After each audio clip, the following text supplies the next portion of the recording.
Friday the 13th has long been considered a date cursed with bad luck.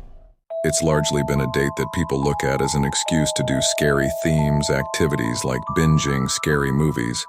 But this is the first year since 2017 that Friday the 13th falls in October.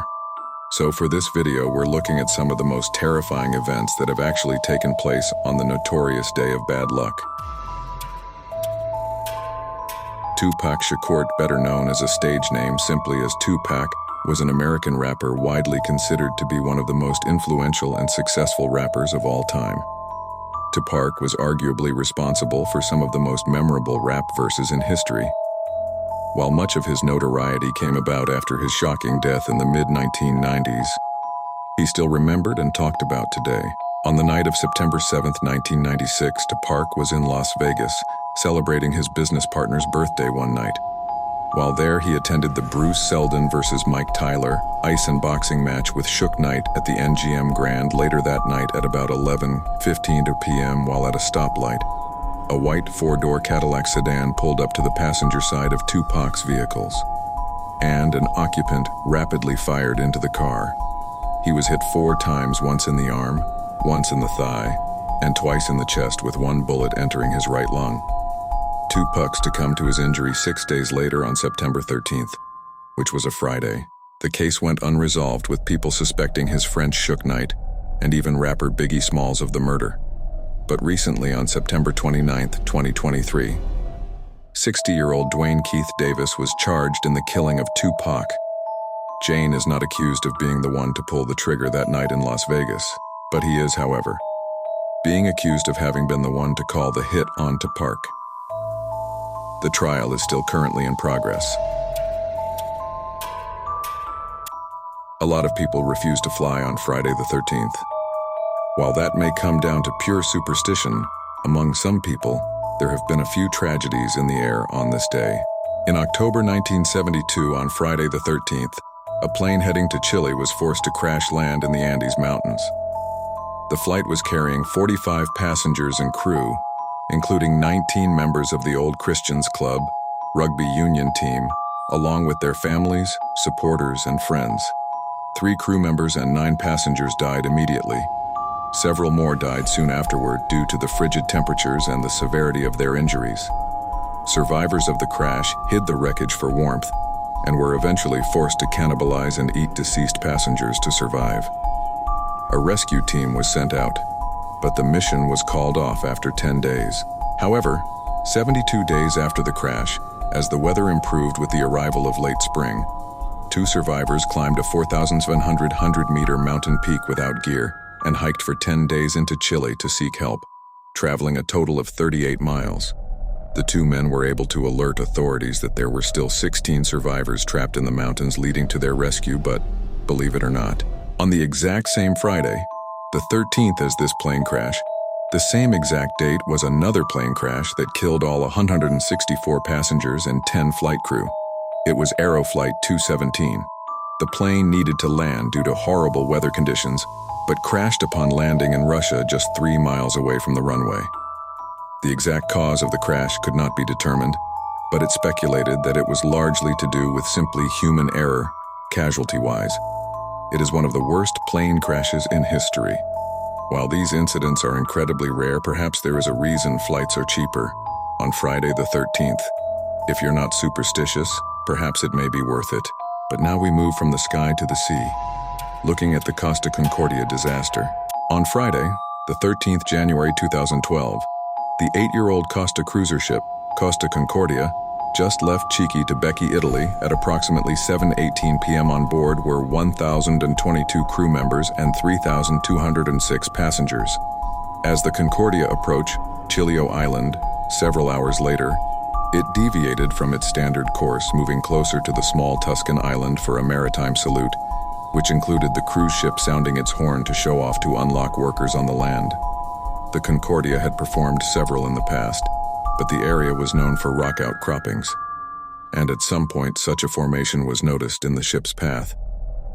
Francesco Schettino, the captain, ordered a change in course, but allegedly due to language issues, the Indonesian helmsman steered the boat in the opposite direction. It took a little over 10 seconds to correct the maneuver, and the boat's bow ultimately swung clear, but the stern collided with the reef at approximately 9:45 p.m. The damage had been done. The Concordia's port side had suffered a 174-foot tear. This caused the ship to list, and then partially sink, landing unevenly on an underwater ledge. Although a 6-hour rescue effort brought most of the passengers ashore, 33 people died, 27 passengers, 5 crew, and later a member of the salvage team. An investigation focused on the shortcomings and the procedures followed by the Concordia's crew and the actions of the captain Francesco, who left the ship prematurely, leaving behind about 300 passengers on board the sinking ship, most of whom were rescued by helicopters or motorboats in the area. Schettino was found guilty of manslaughter and sentenced to 16 years in prison. Despite receiving criticism, Costa Cruises and its parent company Carnival Corporation didn't face criminal charges. The total cost of the disaster, including victims' compensation, refloating, towing, and scrapping costs, is estimated at $2 billion, more than 3 times the ship's original $612 million construction cost. The cruise line offered compensation to passengers to pay for all damages, including the value of the cruise. Only 1/3 of the survivors took the offer. This remains the biggest modern cruise ship catastrophe. David Anthony McGrady was born in Southport, England in 1951 to Bella and Thomas McGrady. David was the second oldest of 6 children. Since David's father was a sergeant in the British Army, a lot of his childhood was spent moving from one army base to another.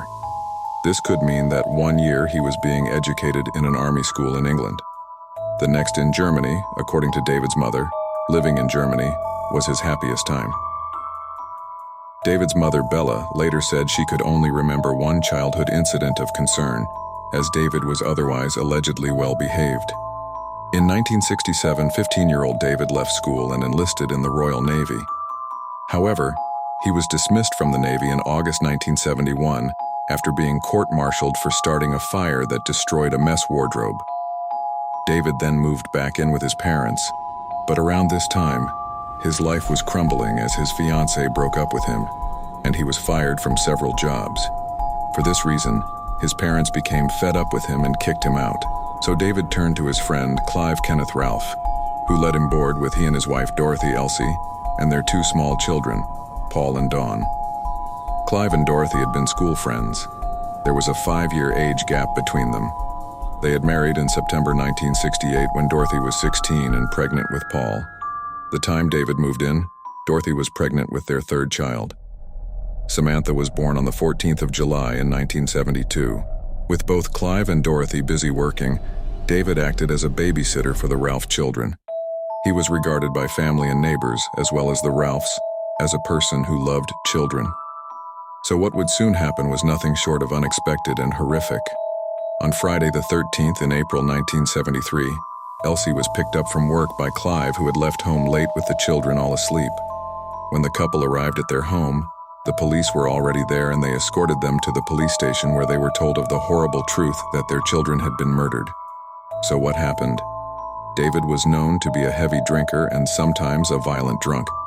He had gone to a nearby pub earlier that evening with a friend and he had 7 pints of beer. The 2 men had played cards and darts, though a small altercation took place prior to leaving the pub. Clive picked David up from the pub and brought him to look after the children while Clive went to get Elsie from work.